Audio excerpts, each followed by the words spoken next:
kung lalabanan. Partita pa daw po yan, partida pa. Kasi mga galing lang po yung mag-asawa sa pamamaos. Nag-ubos sipon din po the past week. Pero hindi dahilan na hindi sila makagampan no, sa kanila pong paglilingkod. At dalangin namin kayo po'y napagpala sa umagang ito sa pangunguna po ng mag-asawa sa ating pag-aawitan. Andun nga po yung galak ni Pastor na nariyan po ang bawat kaagapay. Mapaalalahanan tayo no, doon sa mga inawit na yon. Kung kayo'y aware, kayo'y sumabay, kayo ay nakinig, at inunawa ang mga nilalaman po ng mga awitin na yon. Naroon po ang aking magiging namang pag-uugnay sa ating pag-aaral po ngayong umaga sa mga baguhan. Dalangin namin patuloy na kayo po'y mararagdagan ng mga kaalaman pang-espiritual. Ganon din po sa aming mga matatawag na pong matatanda na sa pananampalataya. Ay patuloy na magpapaalaala sa amin tulad po ng mga awit na napakinggan natin mula po kanina sa binasa din po nating scripture reading. So, buwan po ng October 1, and napakahalaga po ng buwan na ito, lalo na sa bansang Israel, dahil, ayan, lagi naman si Pastor na uugnay-ugnay ng mga pangyayari ng panahon nila at hanggang sa panahon natin.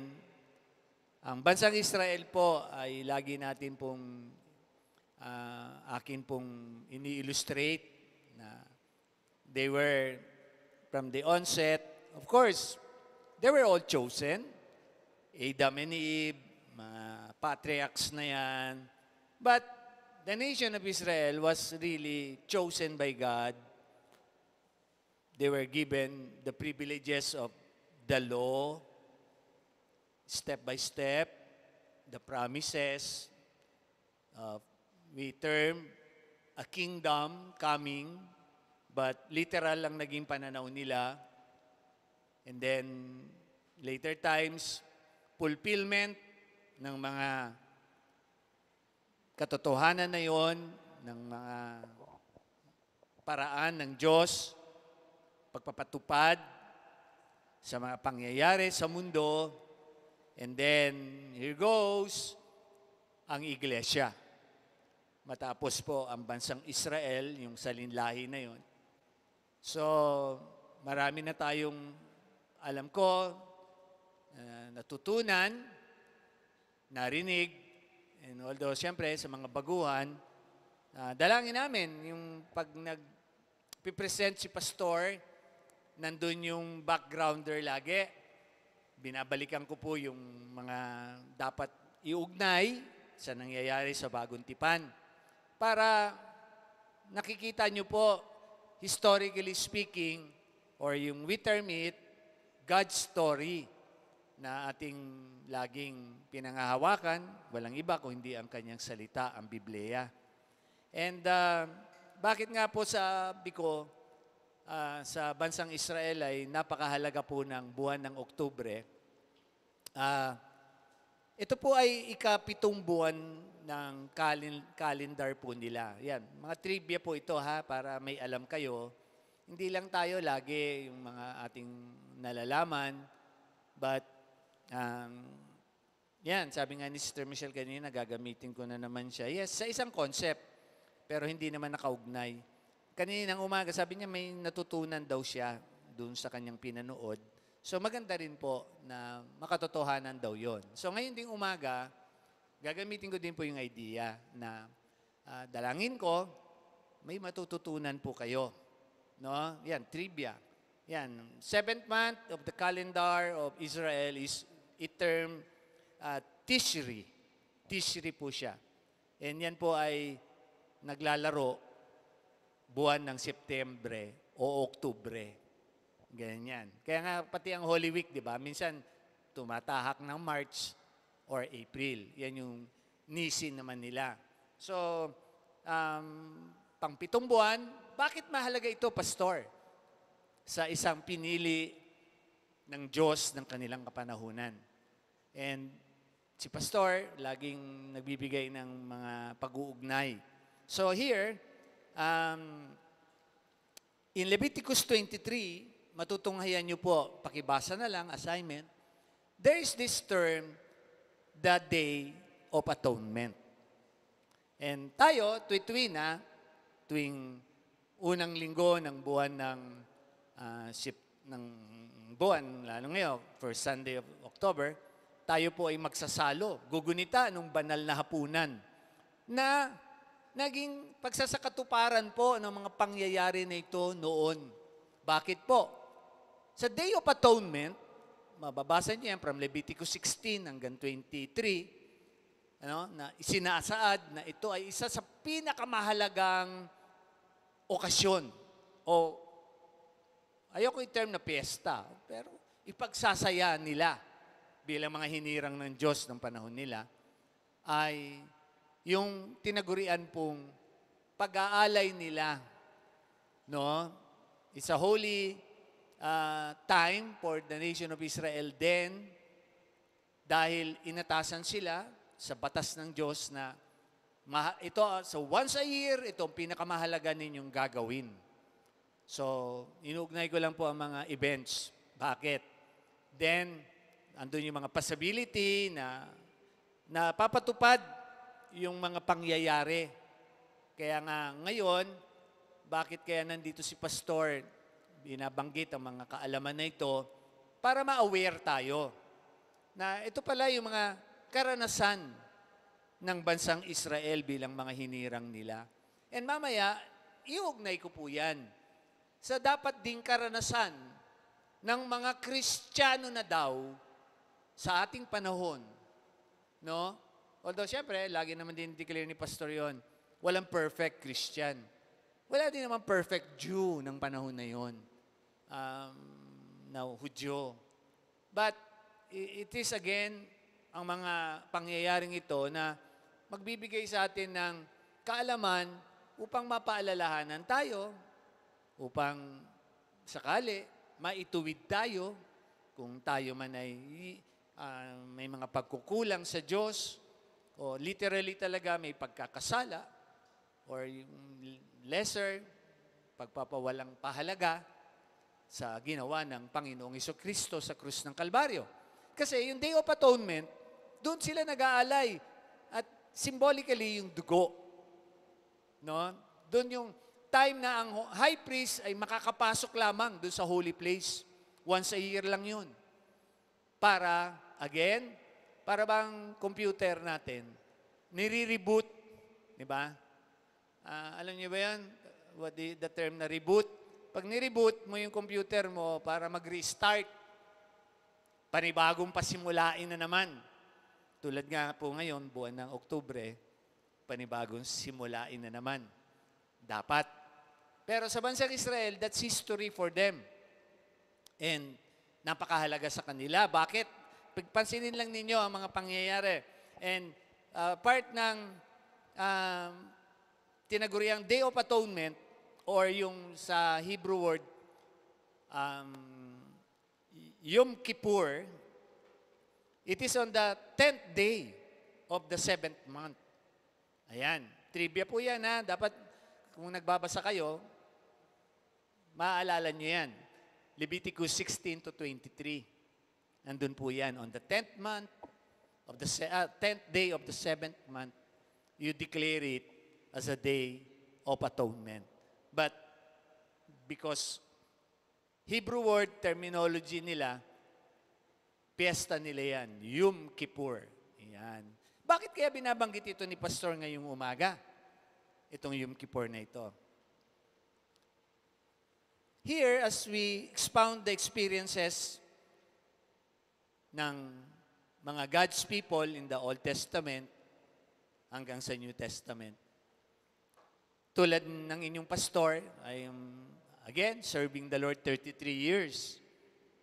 And nandoon ang mga pangyayari, karanasan, at knowing through all the years, the revelation of God was when I was called, 1990, into His ministry.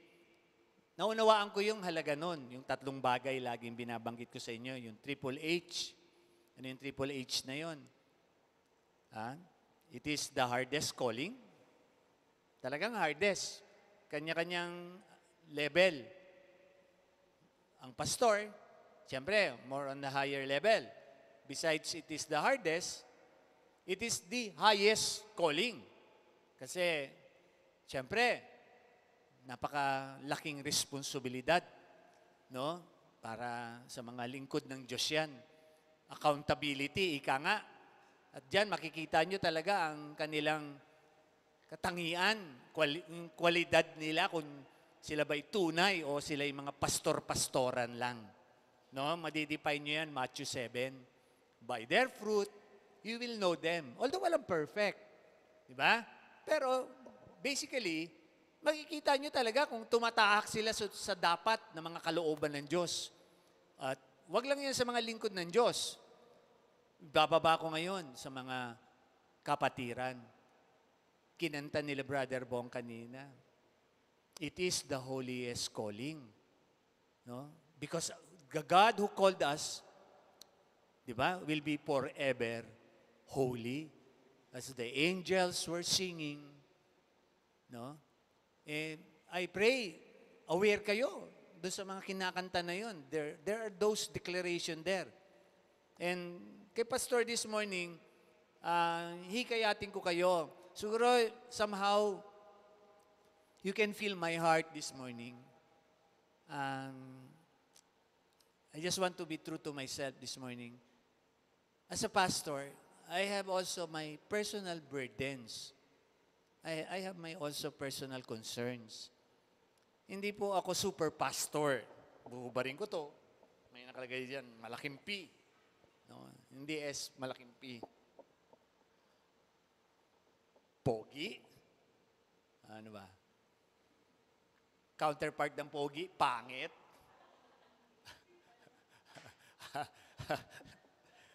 Pag ginabad ko yan. Or, andiyan ba si Papa P? Wala si Papa P. Nanahimik. And, you see how I stand before the Lord this morning. Ayan, alam yan ang council. Ang council, yan ang mga kaagapay ko eh. Di ba? Today, it's not just physical ang aking somehow na kalalagayan. Medyo pagod. May mga ginawa-gawa this week. And then, emotionally, sa spiritual, no worries kayo. Nakakatiyak kayo sa spiritual ni Pastor. Kasi hindi ko nga sasayangin. Ito yung pinapaugnay ko ngayon. But today, I have this I would like to relate myself dito sa Yom Kippur. Remembering what God has done for the nation of Israel and what our God has done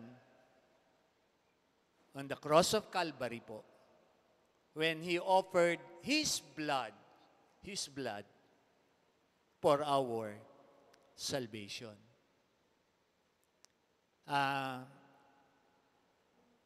Nagpapatuloy po si Pastor, balik ako doon sa aking pong focus ng pagpapaunawa ng kahalagahan ng Yom Kippur sa bansang Israel. And pinost ko po yan sa FB page natin kahapon kasi yan ang pinaunawa ko sa mga council kahapon. May meeting kami.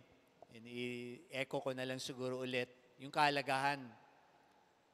50 years ago, come October 4, ngayong October 4, Israel will once again be celebrating after 50 years. Pero ang dami na nilang experiences eh. From the Old Testament. Magbasa tayo, dami. Pero ito, current events. History-wise, kasi inaabot ko eh. Hindi dahil nabasa ko lang yung mga nangyari sa kanila, sa panahon na yon ng Exodus, etc., etc. Ito talaga, historically speaking, hindi lang Bible nagsasabi, nasa world news. Di ba? And on October 4, 50 years ago, there is this term, War of Yom Kippur. Kung saan, sa dami-daming karanasan ng bansang Israel, muntikanan sila. Muntikanan.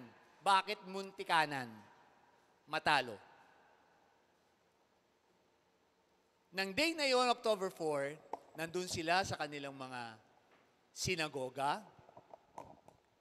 Nandun sila sa kanilang pagre-reboot ng kanilang mga kasalanan. Ha? Kaya parang ngayong umaga, paki-reboot ang mga pagkukulang natin sa Panginoon. Ayan, pumupunta ako doon, nire-relate ko yan, yung idea. Ang bait ni Lord, grabe. No? Sa bagong tipan nga eh. Grabe yung batayan ni Lord, 70 times 7. No? Basta hingi ka lang tawad. Ang bait ni Lord. Grabe. Ang tanong lang, kung makakahingi ka pa ng tawad at hindi ka pa naputol. Ano ba? Lalo na, laging paulit-ulit ni Pastor yan, dinidefine, huwag naman kayo mag-worry. Sa mga baguhan, titiyakin nyo lang po sa 1 John, chapter 5, meron po doon yung kasalanang dadako sa spiritual na kamatayan. Huwag po yun. Pag naputol ka po doon, sorry ka talaga, sa impyerno ka. Pero kung rewards lang, yung mga kasalanan lang na unto your process ng from glory to glory, si Lord na nakakaalam kung anong rewards ang mababawas sa iyo sakali. No, yung points. Just make sure yung mga Galatians na binabanggit ko lagi, Corinthians na yan, Revelations 21:8, yung mga sin that leads to death, eh medyo panahon na po, mag-reboot na kayo. Mag-reboot na kayo. Kasi po, ito na si Pastor. At that time, 50 years ago, Israel was unprepared. Bakit unprepared?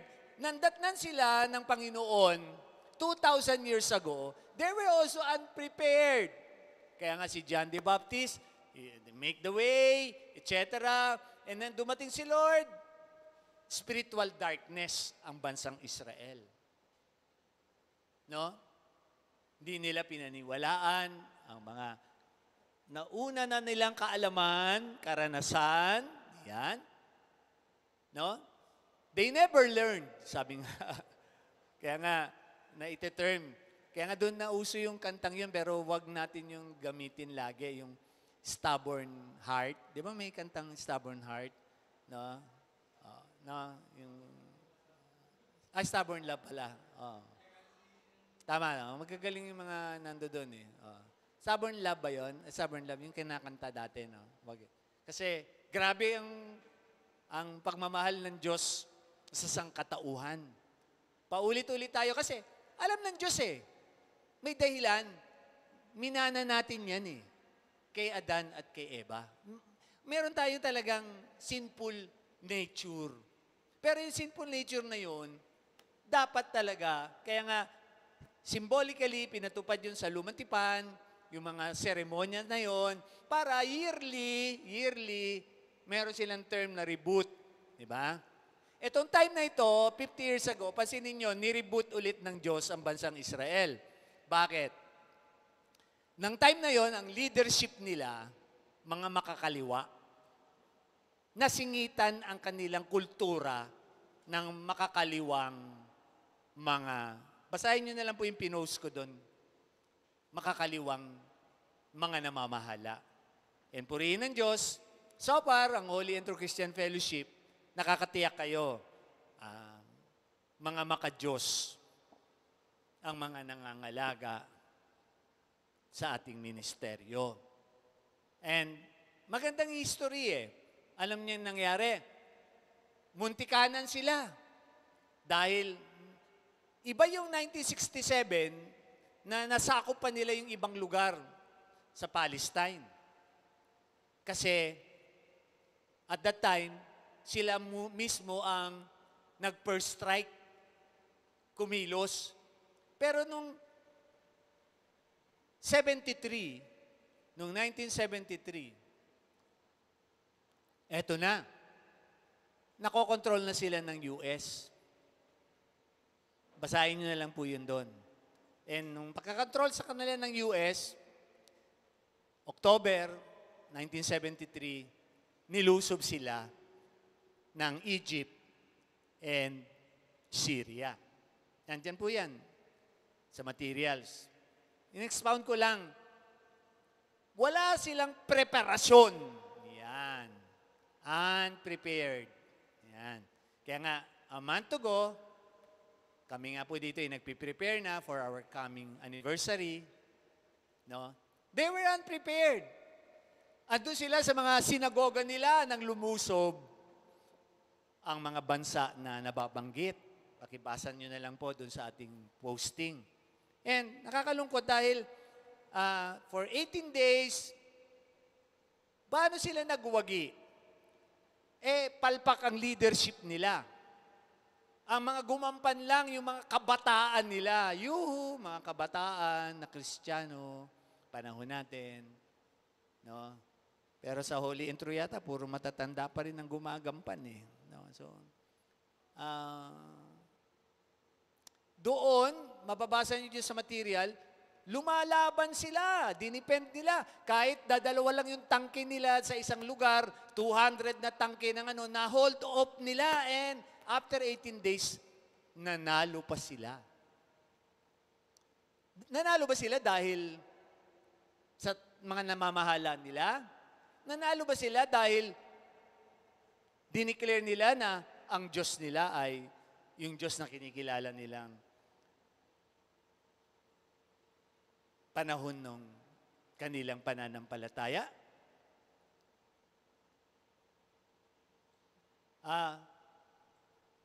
Nanalo sila, alam niyo bakit? Because of their patriotism para sa kanilang bansa. Never mention their God na kinikilala. Pero behind the scene, kita nyo? Doon ako may gusto ipakita eh. Behind the scene, yun yung puso ni Pastor ngayong umaga.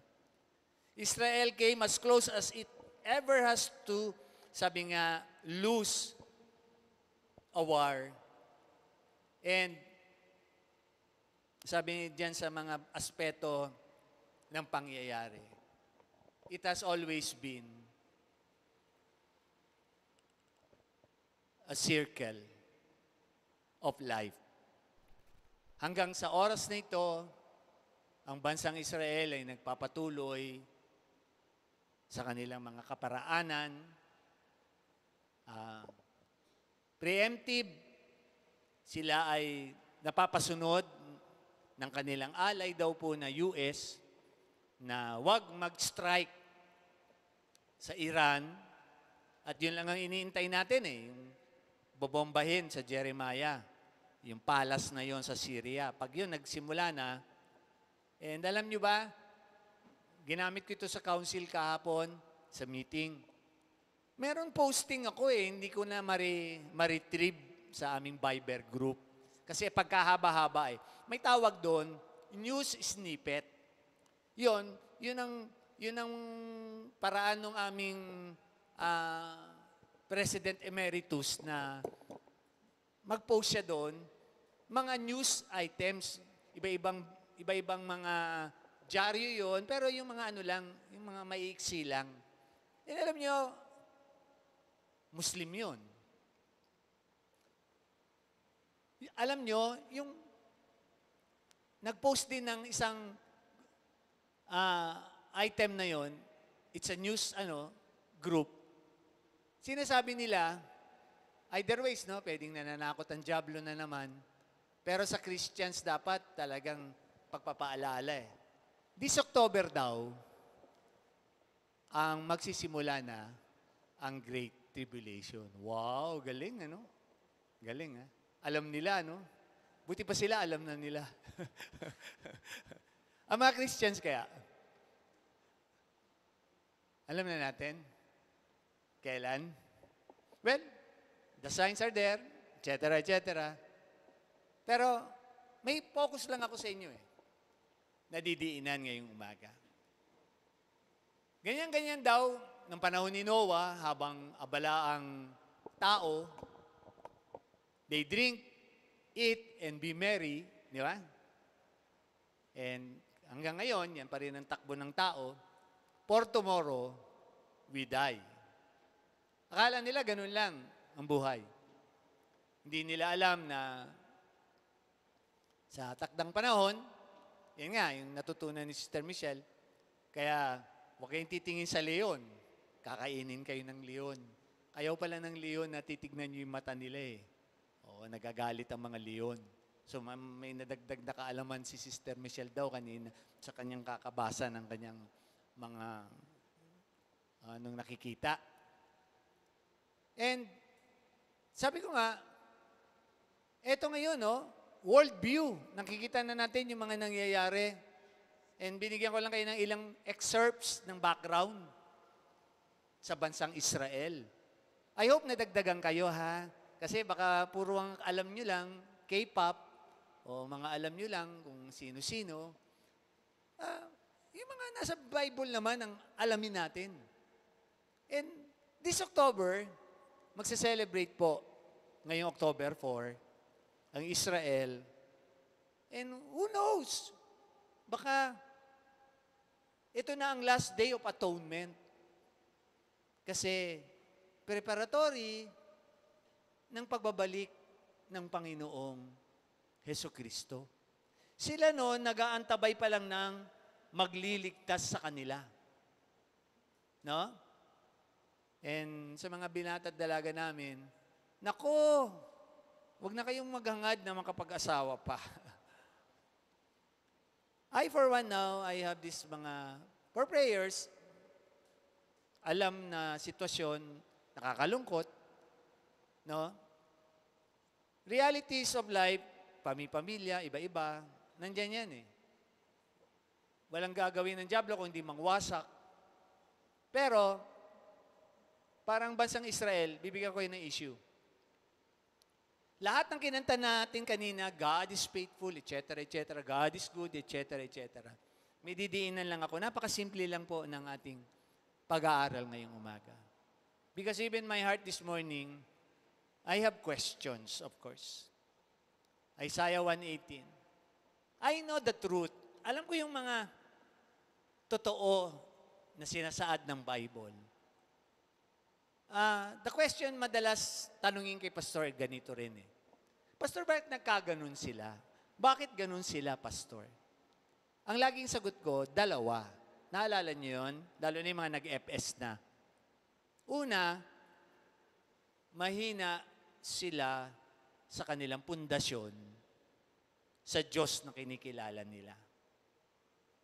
I'm speaking of yung mga niligtas na ng Diyos, ha? Parang itong bansang Israel ng kanilang panahon. Pangalawa, nagpabaya. And maraming Kristiyano ngayon, nagpapabaya sa kanilang mga pamumuhay bilang mga Kristiyano. Nalilinlang sila. No? Nalilinlang sila ng mga paraan ng mundong ito. No? At sabi nga, we learn from what happened sa government ng Israel din. Napasok sila ng leftist side. Pero hindi sila dapat. Kasi dapat, ang theology dapat ng Israel is what?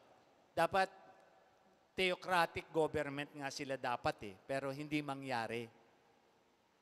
They're still awaiting sa isang Messiah, isang Christ na babalik Nireject nila ang Panginoong Kristo nung dumating ang Panginoong Kristo. And here are some mga pangyayari na alam natin 2,000 years ago. Many a times our Lord and Savior Jesus Christ emphasize po sa bansang Israel nung nandito siya. Pakicopy na lang, Ma'am Jane, ang ilang verses na ito. In John 5:39, the Lord was speaking of Himself. Sabi niya, these scriptures speak of me. Pero ayaw niyong paniwalaan. Pero kung pinaniwalaan niyo, you will have what? You will have what? Sabi diyan, John 5:39. Very clear. Yung kaligtasan. Eternal life. Pero, sabi nga, na-reject yun. Ilan lang po ito sa mga binabanggit ko dito na napakahalaga kasi magdidiin ako sa pinaka-last verse ko. And again, in John 11, yung pagpapatuloy ng mga pangyayari, the same way. Dami niyang pinatutuhanan na siya yun. I am, John 11:25, the resurrection and the life. Ha? Ang kausap naman niya doon, yung mga nagluluksa. And marami akong verses na pwedeng gamitin, pero pinokus ko yung tatlong to. Tatlo to Mahalaga ito. Yung scriptures, yung ating pong muling pagkabuhay. And thirdly, in John 18:37, kausap niya mismo dito si Pilato. At mula kay Pilato, pinatutuhanan niya, sinabi niya, you bear witness sa mga katotohanan na ito na ako ay anak ng Diyos. No? Paki-complete na lang ang verses, Ma'am Jane. Hindi ko kailangan mag-maximize kasi meron lang ako itutumbukin dito And today, again, hindi ako lumalayo sa ating tema. Maraming pwedeng basahin ng mga pagpapahayag, pangyayari sa Biblia. Ginamit ko ang bansang Israel, proven, pag sinabi ko pong proven, hindi po yan yung binibili nyo dyan sa baba. No? Iba po yun. But when we say proven yung mga pangyayari na yon, dami.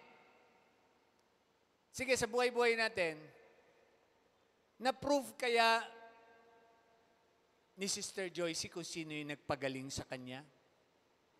Yung mga panahon na naroon siya, tayo, sa mga may mga karamdaman tayo. Na-prove ba natin ang mga solusyon sa buhay natin? Na-prove ba natin ang mga eksena na yan? Well, ako, ang dami ko nang naprebahan sa buhay na ito Dami ko nang naprebahan.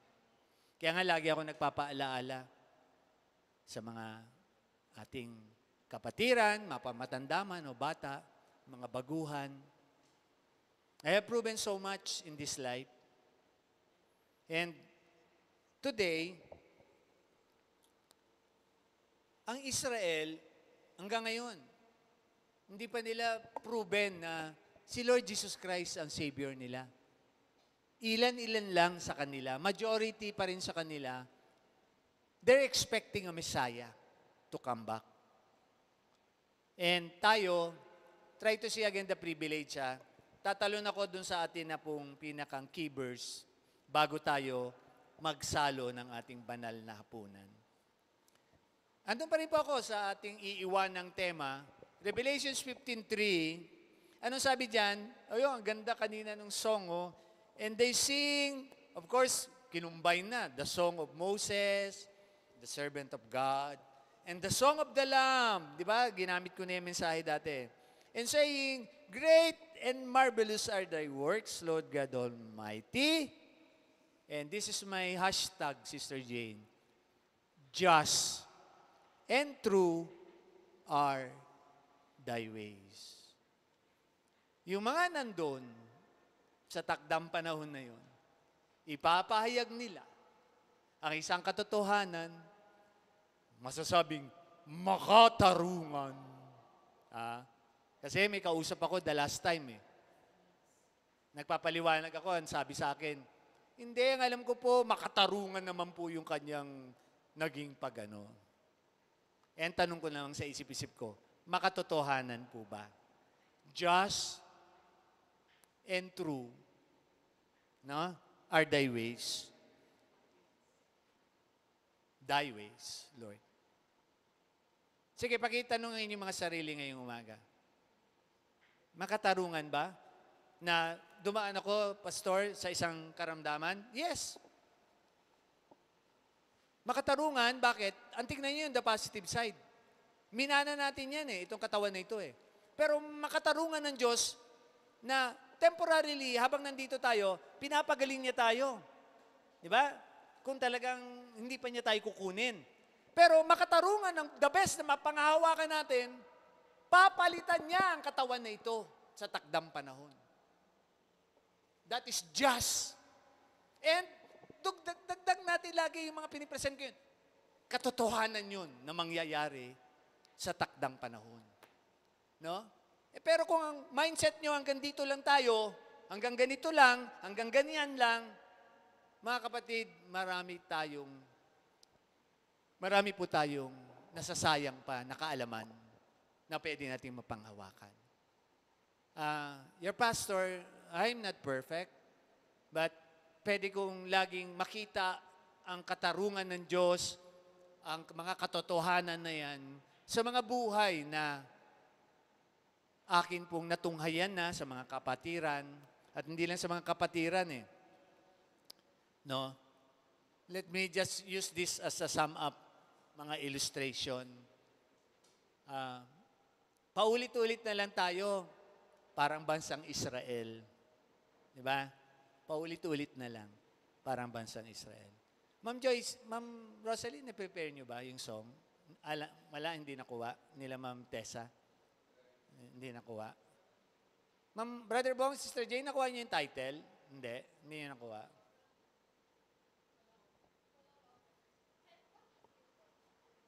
And Meron, Pastor. Hosanna Music yata. By Hosanna Music eh. wait, not yet. Ah. Sa panahon na kayo po ay may mga mahihirap na sitwasyon. Ngayong umaga, alam ko, may mga kapatiran tayo na sa pananaw nila, mabibigat ang inyong mga daladalahin. Paki-counselan nyo si pastor. Baka ang problema nyo ganyan lang. Ngayong umaga, ang problema ni pastor, ganito kalaki. Ano po? Pero, makikita niyo si pastor, spiritually strong.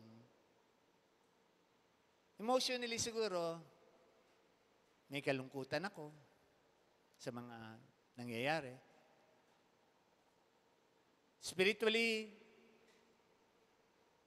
masaya ako, may galak ako kasi, alam nyo, kahit pala, yung Romans 8:28, napakaganda nun eh. Di ba? Sino sa inyo ngayong mga kapatid natin? Tignan niyo mga asawa ninyo. May pagsisisi ba kayo sila na pangasawa ninyo?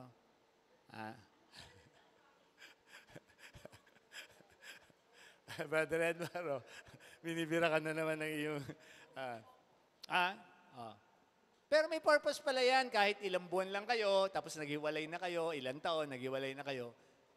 Meron pa rin parang purpose yan.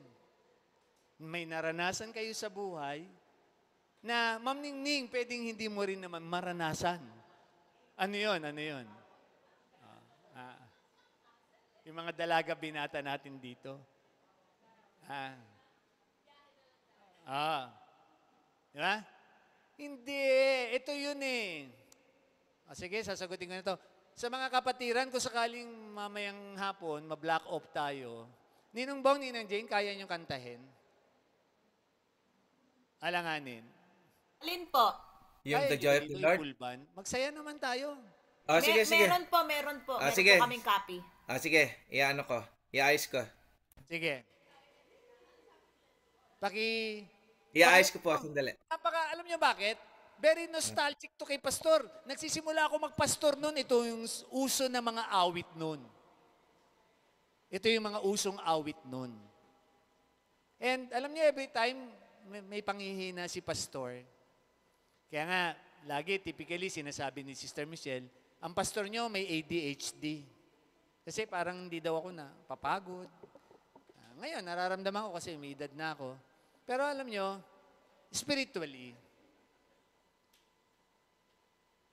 nakikita niyo si pastor nyo, nariyan, mayor, mga ganun, driver, lahat. And, paano nakakaya ni pastor? Paano nakakaya ni pastor? And, mayroong isang song po na, memorize nyo lang po ito, napaka-iksing song, pero napakamahalaga sa ating pananampalataya.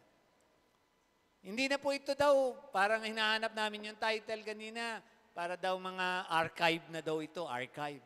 Pero sa akin po, ito po yung mga awit na classic. So sa mga baguhan, iba-iba po ang talento ng mga workers natin dito. Updated sila sa mga songs na bago. Pero meron naman din pong mga may alam pa dun sa mga classic songs na ito. Katulad nga nila Pastor Bong, Sister Jane. Medyo inuunawa ko po mga workers sa kanilang kilos, preparatory kanina, kasi kagabi ko lang din po ito naman nag-leading. Nag-uugnay ito dito sa mensahe. Alam nyo, huwag tayong magaya sa bansang Israel na naging patriotism lang sila sa bansa nila, kaya sila nagwagi. Hindi nila alam, behind the scene, ang nagbigay sa kanila ng tagumpay ay ang Diyos pa rin ng bansang Israel. 200 tanks, dadalawang tangke na hold nila. Sa ibang side, ganun din, daang libong mga Syrian, Egyptian, na hold lang ng mga 300 na mga parang mga panahon ni Gideon nung war ng Yom Kippur na yun. Basahin niyo po yung history, nakakamangha. No? Ang kapangyarihan ng Diyos. Tayo ngayon, spiritual warfare. Siyempre, spiritual warfare, nandiyan ang labanan. And baka hindi pa kayo nakakatagpo ng talagang poses. Ang dami ko nang nakatagpong poses. Andiyan, no? Andiyan sila. Ang dami.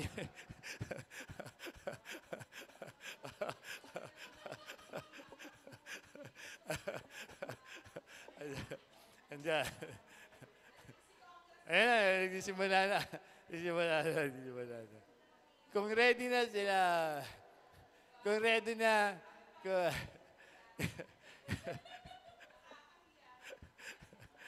kung ready na po, kung ready na ang dalawa, ready na ba yung dalawa? Ready na po kami. Kayo, sir? May lyrics na kayo, ha? Yung meron Meron po kami. name.